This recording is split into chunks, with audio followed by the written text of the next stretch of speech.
एक समय की बात है, उज्जैनी के प्रतापी राजा विक्रमसेन बहुत ही पराक्रमी और न्यायप्रिय शासक थे। वे किसी भी युद्ध को शीघ्रता से जीतने में सक्षम थे, लेकिन कभी कभी आवेग में गलत निर्णय भी ले लेते थे। देवताओं ने उनकी परीक्षा लेने का निर्णय किया और यह कार्य मंगल और शनि को सौंपा गया। सबसे पहले मंगल देव ने राजा विक्रमसेन को आशीर्वाद दिया और उनके भीतर अद्भुत ऊर्जा और साहस भर दिया। अब राजा और अधिक शक्तिशाली, निर्भीक और तेज निर्णय लेने वाले बन गए। उन्होंने बिना सोचे समझे युद्धों में विजय प्राप्त करनी शुरू कर दी, लेकिन जल्द ही उनके निर्णयों में जल्दबाजी और अधीरता बढ़ने लगी।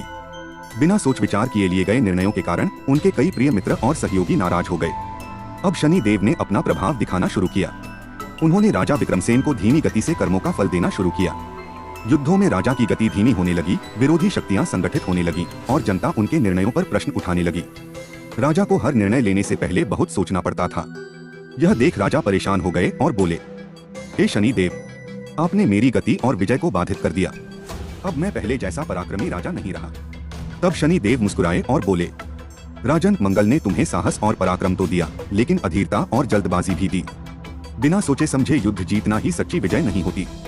मैंने तुम्हें धैर्य और न्याय की शिक्षा दी है। जो व्यक्ति अपने कर्मों को सोच समझकर करता है, वही सच्चा विजेता होता है।